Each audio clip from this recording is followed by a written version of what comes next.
Mandar Apte is the founder and executive director of Cities for Peace. Mandar currently manages Cities for Peace, a strategic consultancy that promotes peace in cities worldwide. Prior to this, he managed Shell's prestigious Game Changer social innovation program. While at Shell, Mandar designed and facilitated an innovation learning program for over 2,000 colleagues. Mandar is also the producer director of From India with Love, a documentary film to reinvigorate the message of nonviolence or ahimsa in the world. Aligned with this mission, Mandar hosted the inaugural World Summit for Countering Violence and Extremism, bringing together peace activists and law enforcement executives from across the world in the spirit of promoting peace and compassion in the world. For nearly 2 decades, Mandar has studied, practiced, and taught meditation for the International Association for Human Values and the Art of Living Foundation.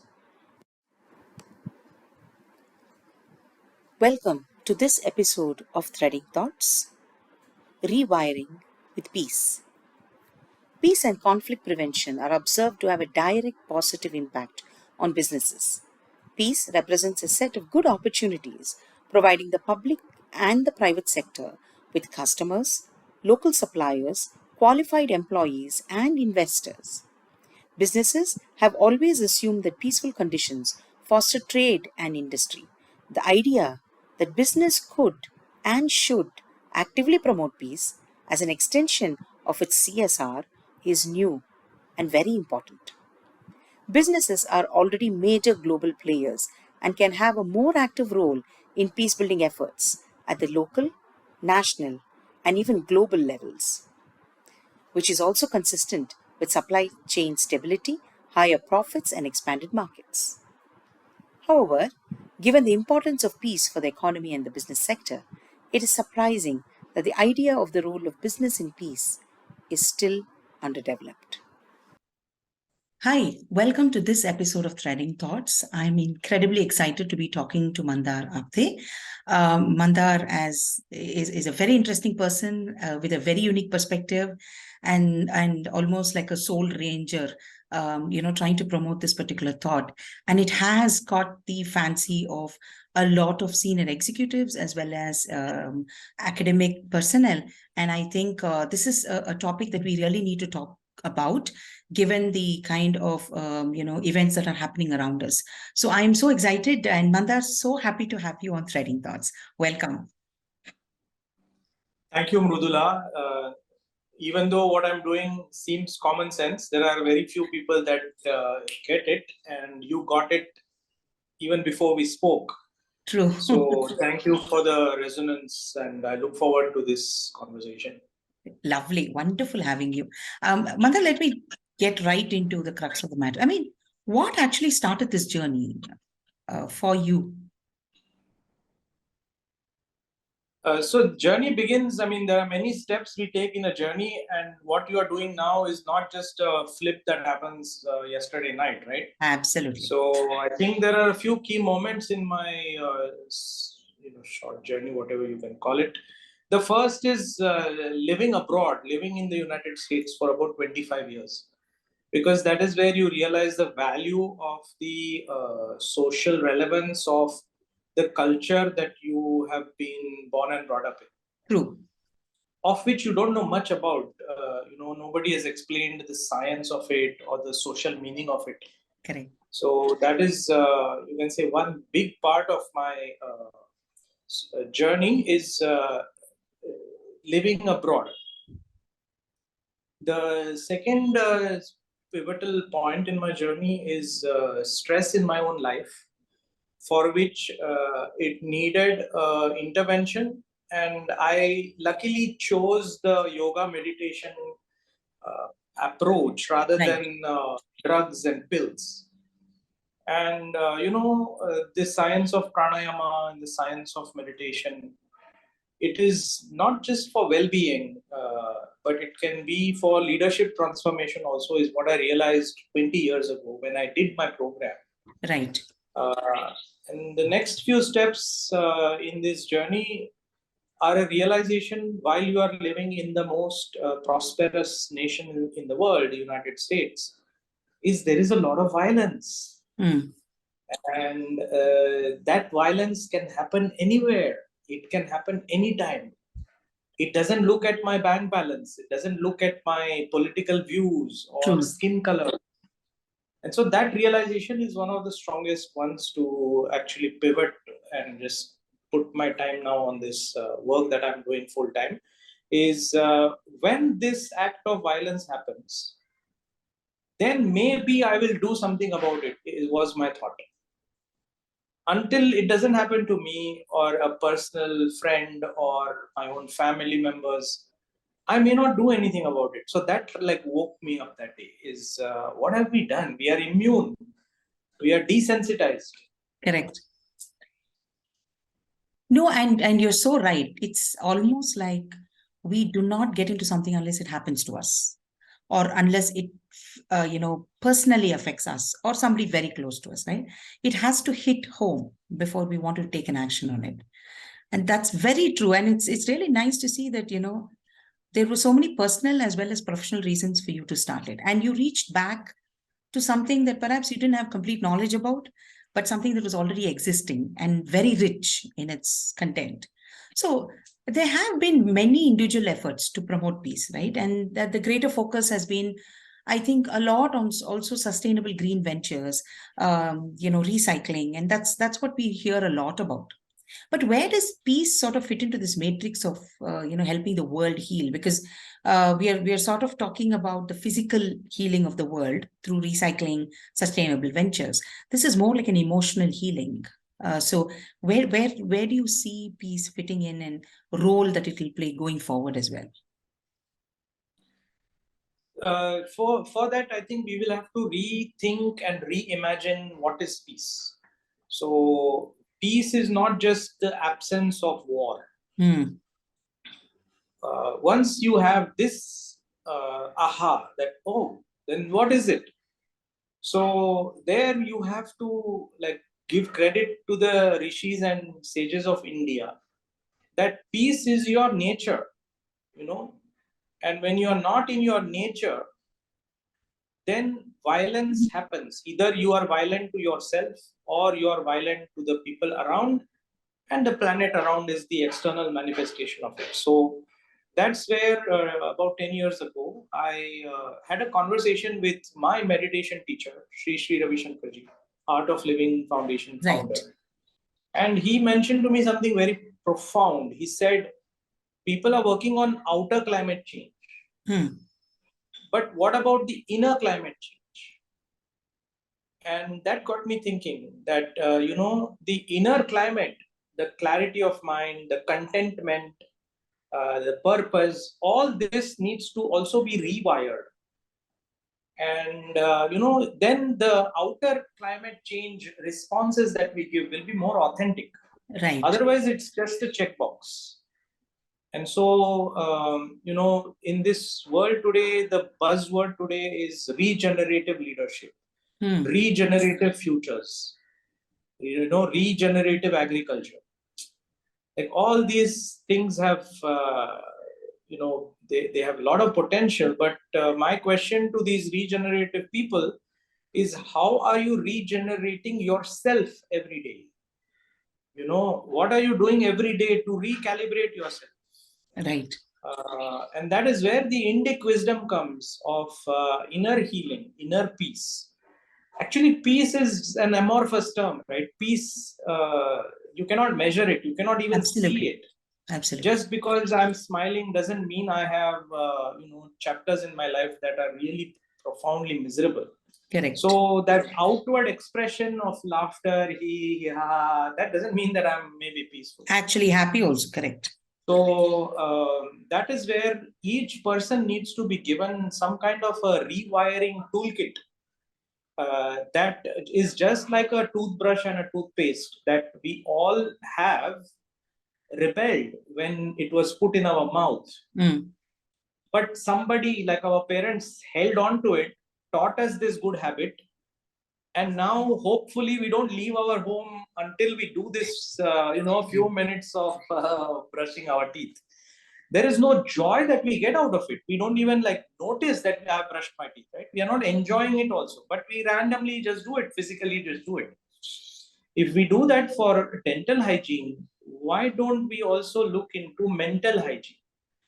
And that is what I feel is the missing link. The missing Right. link is getting people to be more self-aware, more self-conscious. Like, I don't know whether you notice it, but every day in the morning when I'm brushing my teeth, my tap is on. And for a few seconds, I feel like, oh, I can close it. But there are so many moments where I'm not conscious of my own activities. Correct.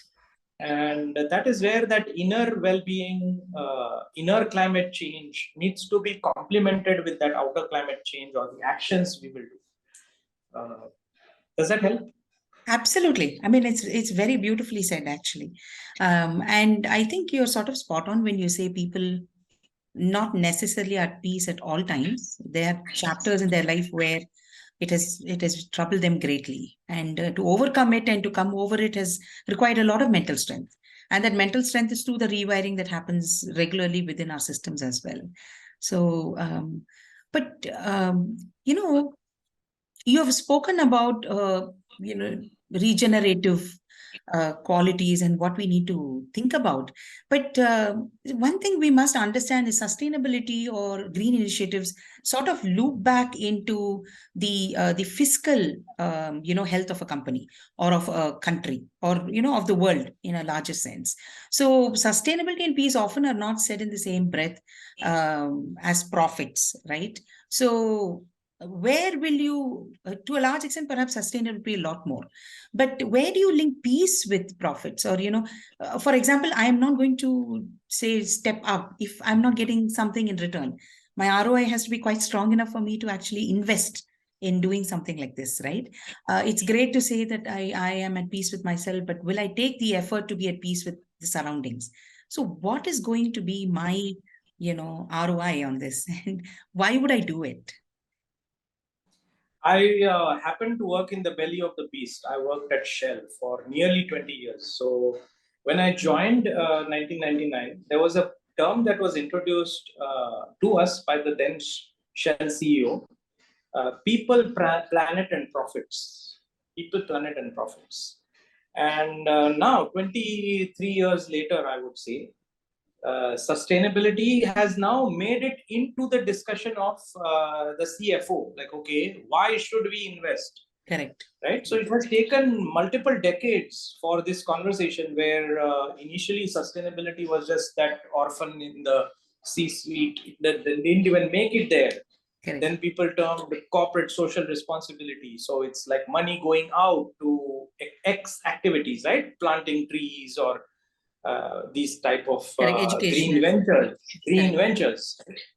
But sooner or later, people have realized that if societal expectations, societal needs are not met, then people are not going to invest in your company. So now, sustainable development, if anybody is not doing, then it becomes dangerous for your own existence.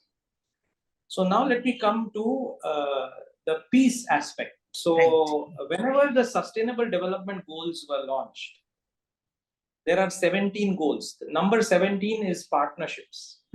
Number 16 is peace and security. Business doesn't go there so far.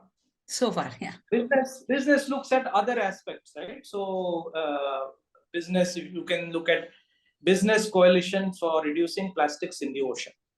It exists.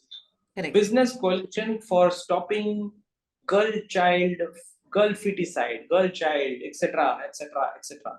All these coalitions exist. So when I started this journey of, can we make peace profitable? I noticed that peace is there in the sustainability agenda, like in the goals, but business is not taking it on because the perception of peace is it's the absence of war. And war means It's not business's role. It's the role of the United Nations or the government sector or even the NGO sector. Correct. What business has to do with it?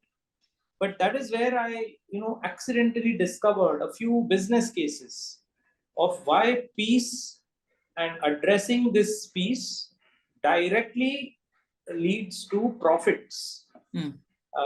One example I may give you. So I spent many years in the petroleum industry. I was also attacked by a mob when I was in Nigeria as a petroleum engineer. And what I started noticing is that whenever there is violence, the communities will siphon the oil from the pipelines. So in the Niger Delta, you may have read about pipelines bursting, oil spills.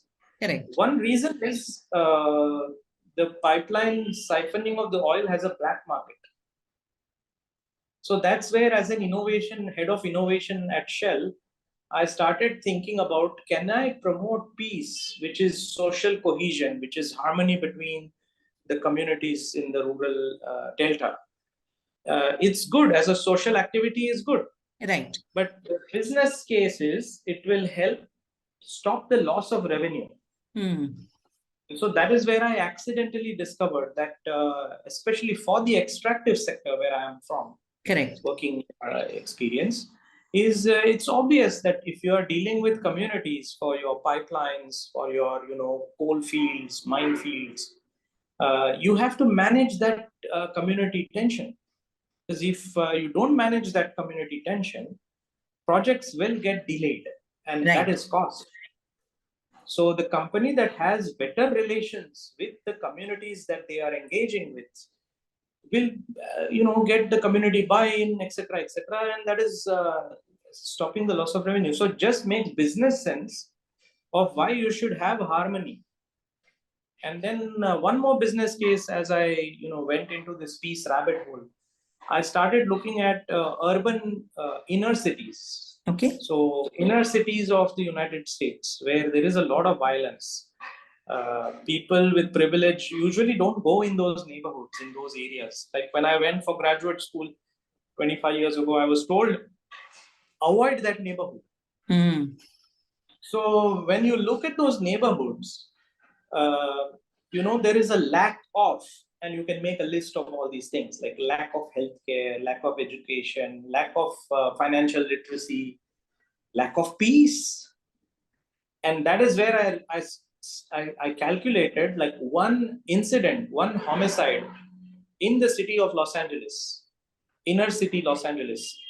If you add all the dominoes, it costs the city $1 million per homicide. My God. And so that is where we have to now think that, oh my God, there's at least a murder every day. Correct.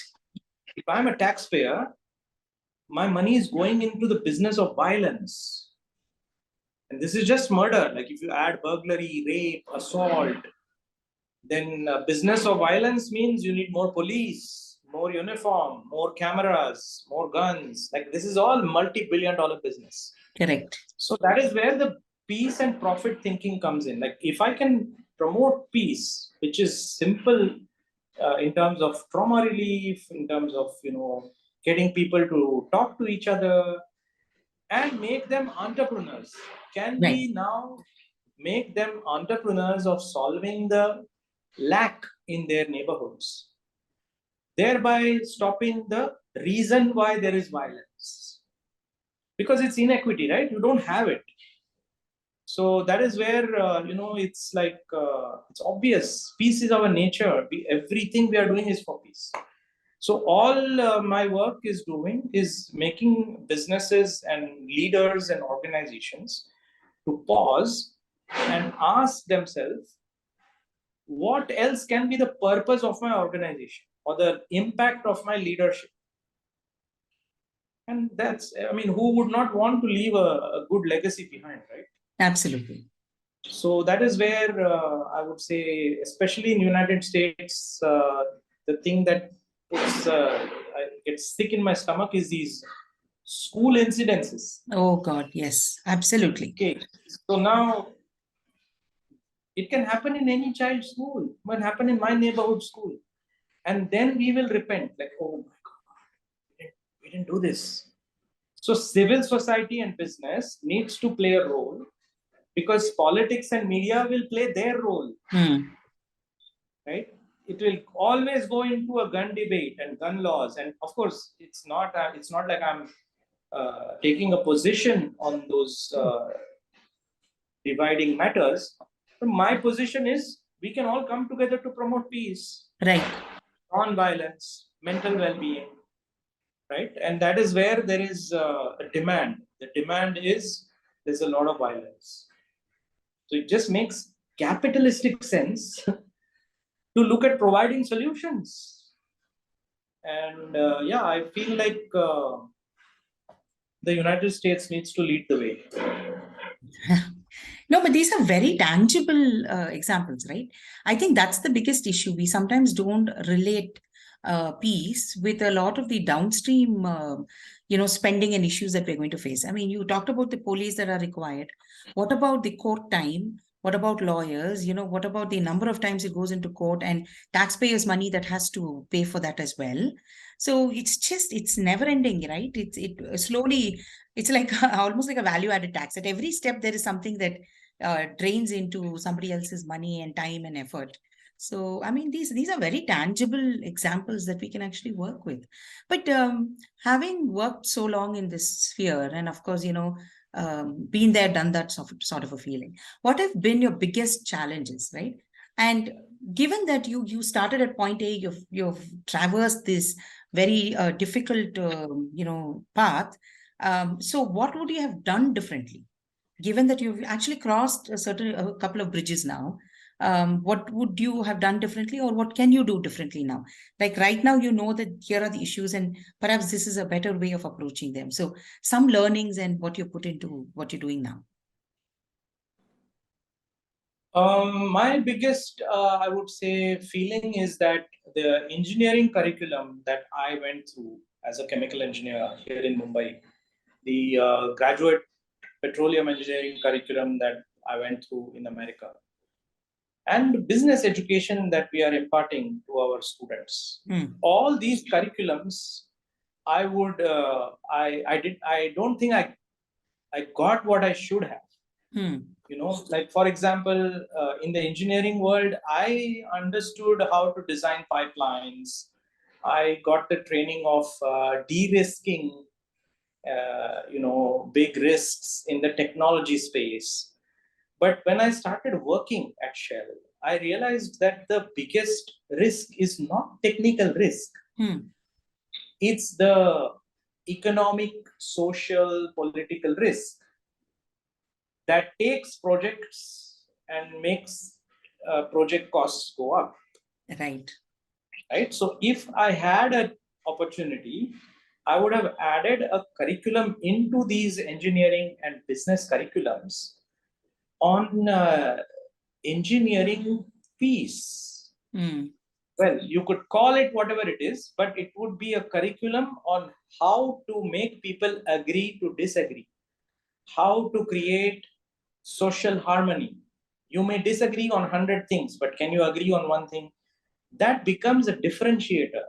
That is a way you can differentiate yourself as a leader today or as an organization today. Right. Because there is so much stress, there is so much strife, there is so many wars and refugees that we need to become really global citizens. We need to learn the language of a global citizen, that hey, the wisdom on the planet belongs to everyone. The planet belongs to everyone. True. Pollution in China will affect somebody in the United States and vice versa. So that is where some training on human values education was missing. And that would be something I would love to address with whoever is listening. Is let's look at the influence you have as a educator and see if we can impart this human values training, where you should grow up feeling like the whole world belongs to me. I belong to the world. Otherwise, we are programmed to say, okay, I'm Indian, so I will only hang out with my Indian friends, right? Or I'm a petroleum engineer, so I will only go for my petroleum engineering conferences. Right. So it's like we are living very siloed lives. Correct. Correct. But the highest identity is I'm human and I belong to this planet. Before any other identity should take you away. And the other thing that I would love to influence is we have to feel proud about our Indic traditions and cultures. Yeah. So all this colonization or post-colonization that education that we never got decolonized. We never got a feel of pride for attending Bhimsen Joshi's concert. Pride was always attached to, hey, John Bon Jovi is coming in your town and you are a loser. You don't want to come with Bon Jovi concert. So, that we have to somehow like decolonize ourselves. Since you also lived in the US, I'll give you an example, Mridula. I came back 1 year, maybe the first few years back here, and I asked my friends, hey, let's meet in Mumbai. So these are all people I grew up with. I was shocked when one of them said the venue of where we should meet. He said, let's go to KFC. And I'm like, dude, I have never been to KFC. Even in my 25 years in the US, I never even went there. So somehow pride has gotten attached to anything that is Western. And I think that is where, again, we have to rewire ourselves, that our tradition, our culture has a lot to offer. We also don't know much about it. So that's where I would say. And the other question you asked is challenges. The biggest challenge is for an innovator or anybody who is doing something different is we need to learn how to create a shared vision. Okay. And that is where you have to temper yourself down. Not everybody will get your vision immediately. So tempering it down and bringing people along with you is a challenge of any innovator, I would say. Any innovator. I think that's a challenge in any organization, any initiative, to get like-minded people to take the path with you. And more importantly, the failures as well, right? The successes are always sweet. But I taught a meditation program at Shell. I created a meditation-based innovation program at Shell. Okay. And I was able to teach 2,000 Shell staff worldwide. Wow. And I got an award on entrepreneurship, like Entrepreneur of the Year. Correct. So that external award got me a meeting with the Shell CEO. That was 10 years ago this month. Oh. And I remember in that meeting, the former Shell CEO, he asked me, I can't bring 5 people in my leadership team along with me. How did 2,000 people follow you? So I said to him that, sir, when you give people something good to taste, like apple pie, they're going to like you. Right? So this is where leadership now should be about giving. And 10 times when you give, and it's not physical gifts, but mostly time, right? You're giving your time. You may ask one thing in return from that person that, hey, can you do this for me? And that is how relationships are built. Like when you give, then maybe once you can ask. And that is a skill. It's a work in progress. I think so. I think it's a skill that has to be developed, and it's not widespread. But what would be, say, a policy that you would like at a firm level and at a national level to bring peace into mainstream policy conversations for economic profitability? At a firm level, encourage the intrapreneurs within your organization and expose them to bring ideas that have a social impact. So social intrapreneurship at your firm, get this done through your HR outfit or whatever vertical you can launch it. Because once you are bringing the intrapreneur, you are telling the intrapreneur that, hey, your ideas are valuable, then it also helps in retention of that staff. Absolutely. Right? And it tells other people that being different is okay. Correct. And So valued. that is one idea that I would propose is peace entrepreneurship. But it will come when social entrepreneurship is ingrained, because peace is not just, there is no one way to that peace, right? It could Correct. be multiple approaches to having that contented space. So that social entrepreneur encourages that. That's at the firm level. You could be an NGO, you could be a government outfit, or you could even be a for-profit outfit. And what was the second question? Nation level? National level in India, right? Yes. So my experience of living abroad for 25 years is our country went through more than 1000 years or even more of colonized rule. Right. That's a lot of trauma. The trauma of all those years of the British rule and then the Mughal rule. We never discussed that trauma. So trauma doesn't just go away.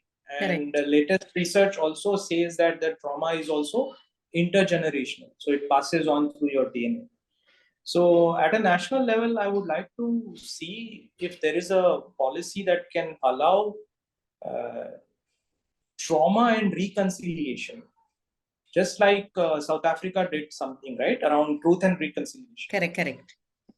So if that is done, and again, it should not be forced. So that is where the government's role is to encourage civil society to play a role. And that is where, again, business can also play a role. Because if we do not reconcile with trauma, and if we don't allow that trauma to heal, then it perpetuates. I killed you because your uncle looked at my whatever spouse and blah, blah, blah, blah. Correct. It just goes So on. that is at a national level. Somebody wise has to go apolitical and say, okay, this is where we come from. This is our lineage. There is a lot of trauma trapped. We have to somehow release it, heal from it. And second, immediately what I would request this government or whoever is listening in the civil society outfits, even in national urban affairs, like there are many civil society / government organizations and business organizations. How can you encourage more peace building? How can you encourage more people to come together, especially the young people of today? And the brand that will position itself to doing that, right, is return on investment. So do whatever you are doing to unite people. Do not put polarizing ads out there. Just like what happened recently with the Bharat Matrimony ad or even the Fab India ads. Like, you have to have that sensitivity of the thing you are putting out there. So it's not like these people are dumb. Correct. So they may be unaware. Correct. But that is where that is where you need to improve the consciousness of the people who are making these products. So that inner climate change, coming back to that inner climate change, it is needed in individuals, in organizations, communities, even countries, right? Correct. Because unless we are more conscious, we will keep repeating the same mistakes. And people in the media, people in the politics are going to use this to create more polarization, because that's their bread and butter. That is their business, the business of violence. Like if there is violence, we all will get affected by it. Absolutely.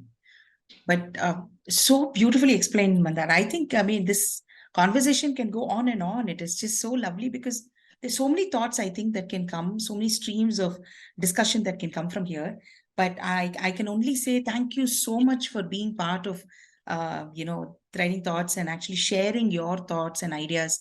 And almost this initiative that has been part of a greater part of your life. And I can only hope this even becomes bigger.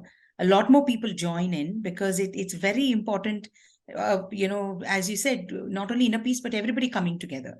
And that can only happen when, the thoughts are aligned, and good thoughts are aligned as well. So this is absolutely fantastic to even hear these approaches the amount of struggle that you've had, the learnings that you've put into place, so that, whatever you go forward with, it comes back with experience and learning.